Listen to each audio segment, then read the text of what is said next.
kadang-kadang di tempat gelap itu entah ada atau tidak ada jin, itu sudah ketakutan gitu Pak Ustadz.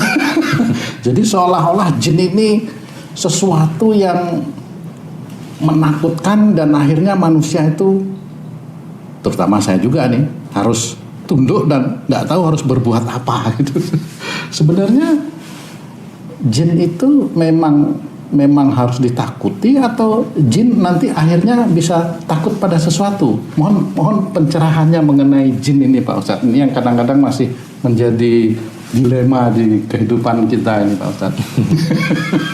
Ya, bismillahirrahmanirrahim. Assalamualaikum warahmatullahi wabarakatuh. Waalaikumsalam warahmatullahi wabarakatuh. Amin ya Rabb. Jadi sebenarnya memang jin itu di dunia itu ya sebelum manusia diciptakan itu jin sudah diciptakan dahulu. Dan jin itu ya, istilahnya ya ada yang umurnya ribuan tahun, ya ada puluhan ribu tahun, ya ada. Dan itu momok bagi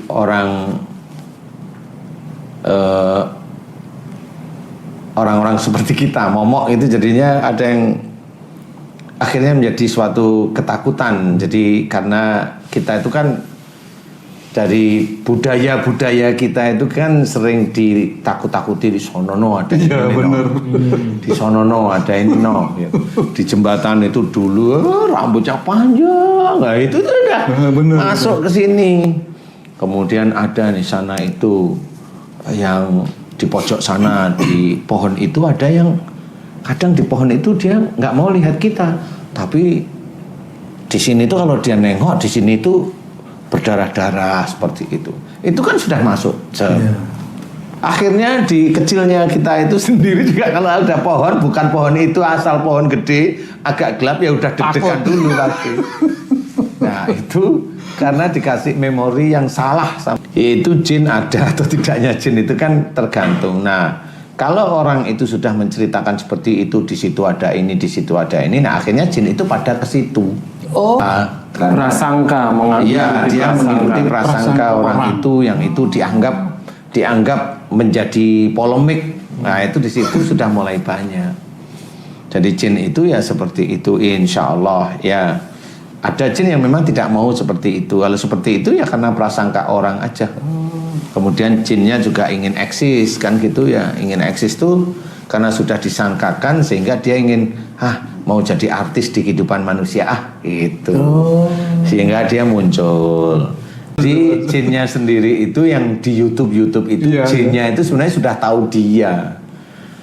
Jadi ilmunya orang yang punya YouTube itu ilmunya ya sama dengan teman-temannya dia itu sama. Jadi sudah dianggap berteman. Iya sudah dianggap berteman dan jinnya tahu ini saya mau masuk YouTube.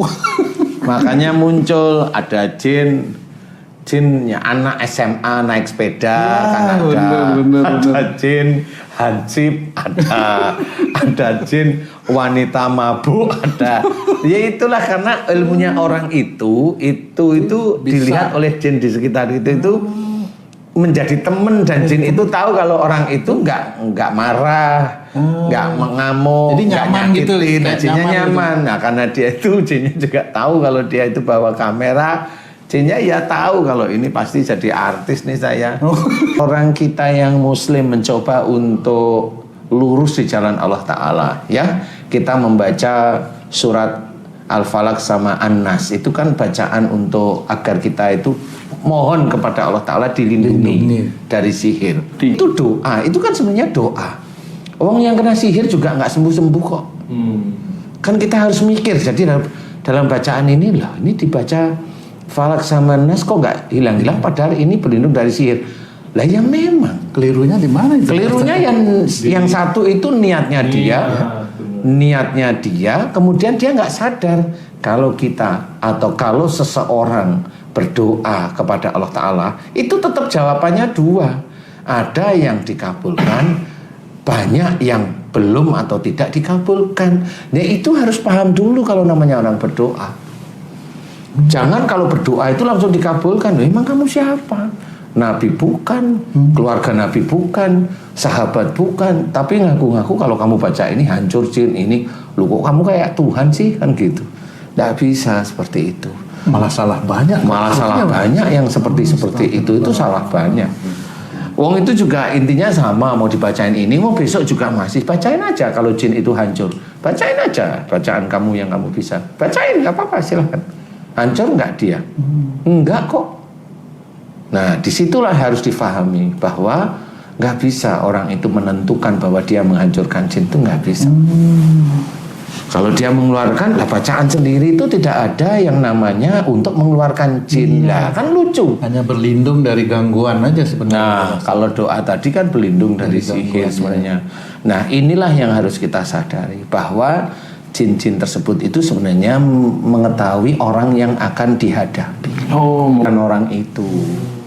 Nah, orang itu dia tahu sebenarnya orang ini nggak bisa, itu tahu. Makanya orang-orang yang seperti itu kalau udah ketemu dengan sihir atau ketemu dengan yang kesurupan udah puluhan tahun, diketawain aja sama jinnya itu. Nah, orang itu kalau memang jengkel, dia nggak sembuh-sembuh, marah, dia pasti memaki-maki jin itu. Nggak bisa, jin itu dimaki-maki, ya kamu yang salah, yang maki aja yang salah. Apalagi kalau dia muslim, salah dia di hadapan Allah. Sama seperti dia mengerjakan, dia mukul paku nggak bisa-bisa, dia maki-maki pakunya, nah, kan sama aja sebenarnya. Caranya yang benar. Iya. Dia makan gini, dia mukul nggak kena.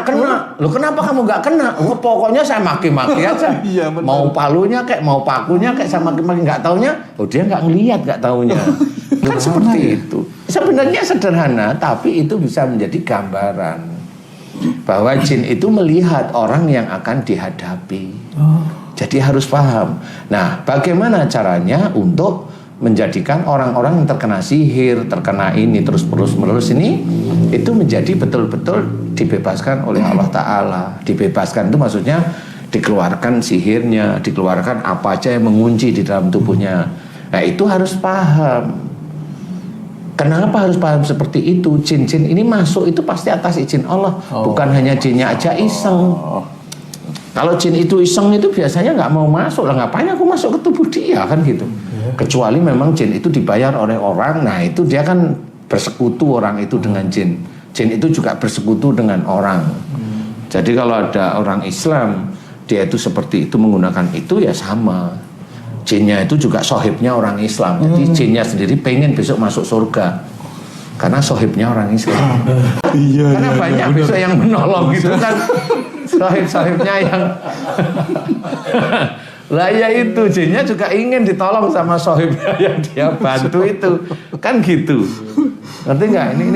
Ini kelakar tingkat tinggi loh ini. Ya. Jadi, nah sebenarnya yang seperti itu jin itu tahu siapa yang dihadapi.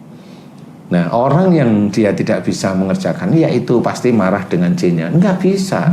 Kayak umpamanya dia dipukul dengan salah satu daun, umpamanya daun bidara kayak daun ini. Dia mukulnya biasa tapi biru-biru. Kenapa dipukul daun nggak keras kok biru-biru itu nalar nggak di sini? Daunnya hebat berarti. Bukan, daun mah biasa aja, mau dimakan juga nggak biru mulut kita. Ayo biasa. Kalau kita mau makan, biasa aja pukul. Enggak biru. Tapi kenapa dipukulin itu biru? Karena daunnya dibaca-bacain sebelum dipukulin. Nah, dibaca-bacain sehingga ilmunya yang baca itu masuk ke daun. Setelah masuk ke daun, ini daun buat mukul. Lah di sini itu banyak jin. Ya pasti jin yang di daun ketemu jin yang di sini menjadikan fisik jadi biru-biru lebam-lebam. Itu realitanya sebenarnya. Nah, jin yang sudah tahu seperti itu, kalau kita memang mau membantu, jangan merasa sok tahu, sok pintar, nggak boleh. Karena memang Allah itu yang kita pegang itu salah satunya Allah itu akan mengabulkan doa orang yang beriman serta mengerjakan amal soleh. Wa yastajibul ladzina amanu wa amilus sholihat. Itu kita pegang. Jadi kita harus belajar orang menjadi orang Islam yang imannya kuat kepada Allah Ta'ala dan juga senantiasa mengerjakan amal-amal soleh. Nah di titik itu bukan untuk menghancurkan jin, untuk kita sendiri nanti di akhirat itu agar kita itu dinilai oleh Allah Ta'ala itu baik. Yang akan dimasukkan surga adalah orang yang selalu berbuat baik, beriman, dan beramal soleh. Itu kan jelas, berarti berbuat baik itu mulai tutur katanya baik, cara berpikirnya baik, dengan saudara itu tidak memilah-milah. Jangan dengan saudara, ini saudaraku, yang ini enggak. Lah, padahal dia itu muslim. Nah, kalau dia sudah begitu, sudah bukan amal soleh. Imanmu enggak kuat sebenarnya. Kalau bukan golongan saya, enggak saya terima. Loh, kamu imanmu rusak kalau yang seperti itu. Padahal kalau seorang mengucap la ilaha illallah itu sudah saudara. Apalagi mengucap la ilaha illallah terus kemudian Muhammadur Rasulullah seperti itu sudah saudara. Kesalahan apapun ya santai aja. Namanya manusia salah itu normal kok.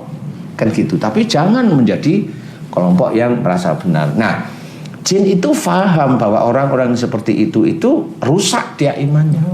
Makanya orang itu mencoba ngobatin orang yang sakit yang dia ini ya nggak bisa. Nggak bisa.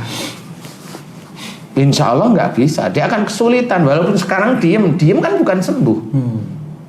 Nah, disinilah yang harus kita ketahui. Kemudian kenapa orang ini bisa kena sihir? Berarti orang ini diizinkan oleh Allah Ta'ala kena sihir.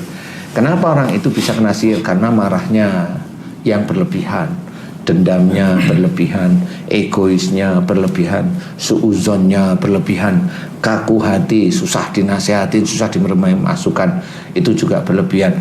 Ya dapat. Nah, jadi jalan untuk masuknya sihir.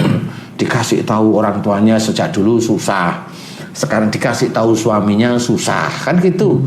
Nah, ini menjadi alat utama masuk. Nah, setelah ini masuk, sifat-sifat jelek itu mengunci jinnya, sihir yang di dalam, makanya susah dikeluarin. Nah, kalau kenapa saya itu bantu doa agar diampuni dosa-dosanya, dosa emosi, marah, kaku hati, ego, suuzon, termasuk marah yang disimpan, termasuk dosa-dosa musyrik. Dosa musyrik itu adalah mengamalkan sesuatu yang memang bukan tuntunan dari sunnah Rasul. Nah, itu juga sama kalau memang kita mau seperti itu.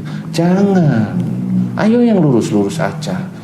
Kalau memang kita mau zikir, ya kita zikir, istighfar boleh, wong itu memohon ampun. Bertasbih boleh, wong itu kan mengagungkan Allah. Inilah tadi, kalau memang seseorang itu dia menjalankan ibadahnya itu lurus-lurus saja, aman kok. Dia hanya tinggal doa pada Allah, ya Allah, orang ini kesurupan. Jika kesurupannya dari dosa-dosanya, ampuni. Kan awalnya begitu, ampuni dia ya Allah. Kan lebih rinci lagi, kalau dia hobinya marah, ampuni. Kalau dia kaku hatinya, ampuni. Kalau dia egois, ampuni. Kalau dia suuzon, ampuni. Dan yang kau izinkan, jin yang ada di dalam tubuhnya, ya Allah, aku mohon keluarkan. Kalau jin ini disuruh oleh orang lain, ya Allah, memakai mantra, hancurkan mantranya. Kan begitu. Jadi memintanya kepada Allah jelas. Pemilik semua makhluk di muka bumi dan di langit. Nah, di sini momennya kayak saya atau orang yang memang betul berdoa seperti itu nggak punya kekuatan. Dia hanya serahkan kepada Allah. Itu bertawakal pada Allah itu begitu. Bukan yakin dengan bacaan. Nah, itu berarti Tuhannya ya bacaan itu sebenarnya. Walaupun itu yang dibaca ayat-ayat Quran. Ya, berpikirlah sendiri yang paham. Berpikirlah sendiri. Allah itu Tuhan kita Allah. Quran itu petunjuk. Hidup di dunia ini ujian. Nah, seperti itu. Jadi intinya adalah jin itu bisa takut kepada seseorang yang benar-benar dia itu belajar takwa kepada Allah. Karena jin itu tahu. Sehingga itu bisa menjadi orang itu berdoa ringan aja, ampuni dosanya, ampuni dosanya. Jika jin ini masuk karena kesalahan dan dosanya, keluarkan ya Allah. Tapi sudah dimohonkan ampunan. Karena urutannya harus syar'i. Orang yang sakit berarti dia ada dosa. Karena dari ayat wa ma sabakum min musibatin fa bima kasabat saidikum, apa saja musibah yang kau terima itu dari perbuatanmu sendiri. Nah, perbuatan yang berhubungan dengan musibah berarti dosa. Makanya kalau yang ingin mengobati secara syar'i itu orang yang sakit itu harus dimohonkan ampunan dosa-dosanya, itu yang syar'i. Itu dulu. Itu ampuni, diulang dengan hati yang tulus. Bukan hanya ingin orang itu sembuh. Sembuh itu milik Allah. Diulang, jangan emosi, jangan marah, jangan ini kalau kita memberikan nasihat agar orang itu paham. Kalau orang itu maunya sembuh, dia masih maunya marah, ya nggak ketemu. Wong dia itu nisabnya itu memang harus kena dengan sihir, ya harus ngikutin. Iya, seperti itu, belajar tidak. Nanti kan doanya yang ringan itu kan diberi kesembuhan sama Allah Ta'ala. Insya Allah seperti itu. Jadi Benar itu. kalau ditanyain lah dulu kamu sering dibaca-bacain keluar enggak? Enggak. Kan gitu, dia ngomong sendiri. Benar. Nah inilah yang harus kita ketahui. Keluarinnya mohon kepada Allah Ta'ala dikeluarin. Caranya gimana? Kan nggak tahu caranya Allah ngeluarin jin. Yang penting kita doa, ya Allah ampuni, selesai.